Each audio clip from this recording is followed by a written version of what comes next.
Welcome to mega 9 TV. ఈరోజు మనతో పాటు మల్కాజ్గిరి ఎమ్మెల్యే మరి రాజశేఖర్ రెడ్డి గారు ఉన్నారు. ఈరోజు ఇక్కడ ఒక ప్యూర్ వెజ్ రెస్టారెంట్ ఓపెనింగ్ అయితే రావడం జరిగింది. సో సార్తో మాట్లాడదాం. సార్ చెప్పండి, ఈరోజు ఓపెనింగ్కి వచ్చారు, ఎలా అనిపించింది ఇక్కడ ఫుడ్ అని? చాలా అద్భుతంగా అనిపించిందమ్మా. బేసికల్లీ ఏంటంటే వెజ్ రెస్టారెంట్స్ ఇక్కడ కూర్చొని తినే విధంగా మల్కాజ్గిరి ప్రాంతంలో ఎక్కడ లేదు. వీళ్ళు శుద్ధ్ విలాస్ వాళ్ళకి నేను శుభాకాంక్షలు తెలియజేస్తున్నాను.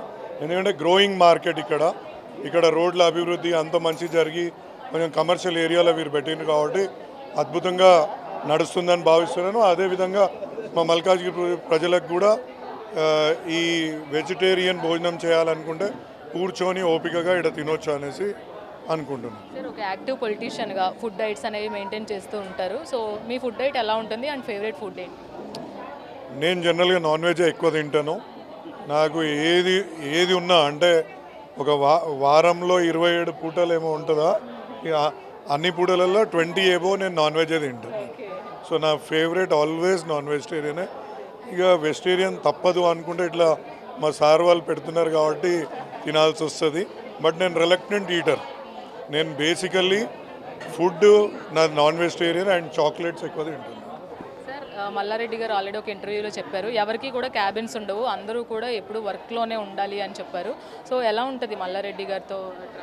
అమ్మ, ఇప్పుడు మా కుటుంబం పొద్దున్న లేస్తే పాలిటిక్స్ రాకముందు పొద్దున 9 o'clock కల్లా మా రెస్పెక్టివ్ ఇన్స్టిట్యూషన్స్లలో మేమే టిఫిన్ కట్టుకొని వెళ్ళిపోతుంటాము. మళ్ళీ ఈవినింగ్ 6-7 వరకు కూడా అక్కడనే. అంటే వాట్ వీ బిలీవ్ అంటే మా పెద్ద అయినా చెప్పడము, మా నాన్నగారైనా చెప్పడము, మేమైనా బిలీవ్ చేసేది ఏంటంటే క్వాలిటీ అవర్స్ ఎక్కడైనా స్పెండ్ చేస్తే మనకు, అంటే quality hours in the sense అక్కడికి వెళ్ళి మళ్ళీ బిజినెస్లో కుర్చీ మీద కూర్చొని ఫోన్ని చూసుకుంటూ ఫ్రెండ్స్ తోటి మాట్లాడుకుంటూ కాకుండా పూర్తిగా బిజినెస్ మీద కాన్సన్ట్రేట్ చేసినా, పాలిటిక్స్ మీద కాన్సన్ట్రేట్ చేసినా మనం రాణిస్తాం అనేది మా యొక్క, అదేవిధంగా మల్లారెడ్డి గారు కూడా అదే మాకు చెప్తుంటారు, మేము అదే పాటిస్తుంటాం. ప్రెజెంట్ గవర్నమెంట్ మీద ప్రజలు పూర్తిగా అసహనంగా ఉన్నారనే చెప్పాలి. ఎందుకంటే నిన్న ఒక పక్కన చిన్నపిల్లలు ఫుడ్ పాయిజన్తో బాధపడుతుంటే మెస్సీ వచ్చాడని చెప్పి ఒక ప్రతిష్టాత్మకంగా తీసుకున్నామని చెప్తూనే ఆ పిల్లల్ని పట్టించుకునే వాళ్ళు లేదు అనేది ఇప్పుడు ఒక నడుస్తుంది. దానిపైన మీరు ఏమంటారు? నేను దీనిపైన ఏకీభవించను. దానికే ఉంటుంది. వాళ్ళు యాజ్ ఎ కాంగ్రెస్ ప్రభుత్వ పరంగా పిల్లలకు ఇబ్బందులు జరిగినప్పుడు తప్పకుండా పట్టించుకోవాల్సిన బాధ్యత వారిది.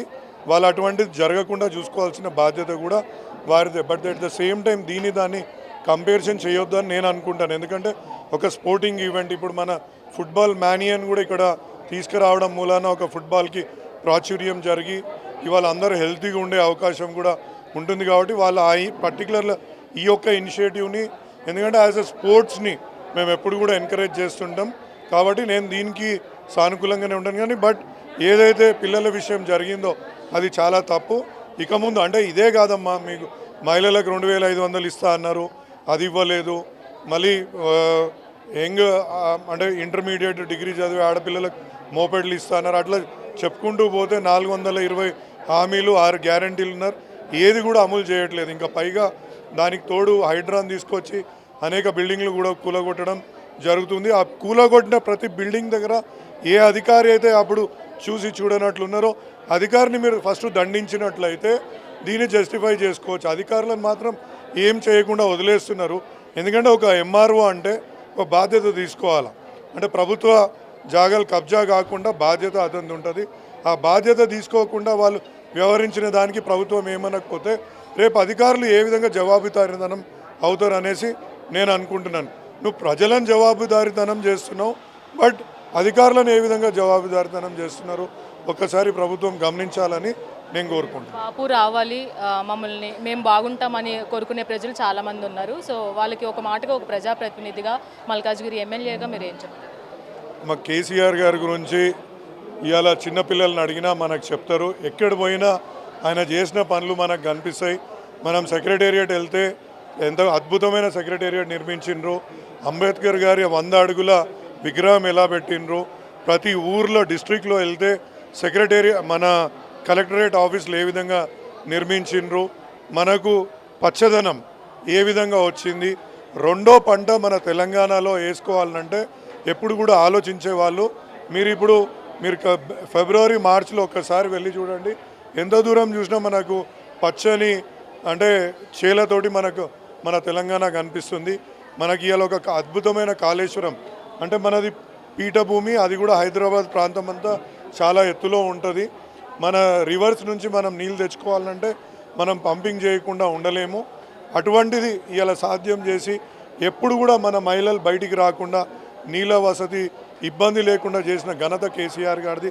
అదేవిధంగా కరెంటు, ఇలా ఏ బిజినెస్ ఇలా శుద్ధ విలాస్ సక్సెస్ కావాలంటే కూడా జనరేటర్ పెట్టుకోకుండా, ఇన్వర్టర్ పెట్టుకోకుండా చేసిన ఘనత కూడా ఇలా కేసీఆర్ గారు. అంటే మీరు ఏ ఒక్క మనిషిని అడిగినా, ఏ ఒక్క ప్రాంతం సందర్శించినా కేసీఆర్ గారు కనిపిస్తారు.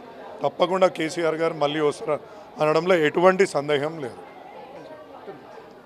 చూసుకున్నట్లయితే ఇటు తెలంగాణ ప్రగతి పదంలో ఉండాలి అంటే ఆల్రెడీ ఒక సక్సెస్ఫుల్ రాష్ట్రంగా, ముందంజలో ఉన్న రాష్ట్రంగా తెలంగాణ ఉంది. కేసీఆర్ చేసిన మంచి పనులు అందరూ ప్రజలు గుర్తుపెట్టుకుంటారు. మళ్ళీ బాపు వస్తాడు, ప్రజలుకి అనుకున్నది ఆయన నెరవేరుస్తారు. ఖచ్చితంగా కేసీఆర్ గవర్నమెంట్ వచ్చి తీరుతుంది అని మల్కాజ్గిరి ఎమ్మెల్యే మరి రాజశేఖర రెడ్డి చెప్తున్నారు. ఇది మల్కాజ్గిరి ఎమ్మెల్యే మరి రాజశేఖర రెడ్డితో face to face. Video journalist రమేష్తో రాణి, మెగా 9 టీవీ, హైదరాబాద్ నుంచి.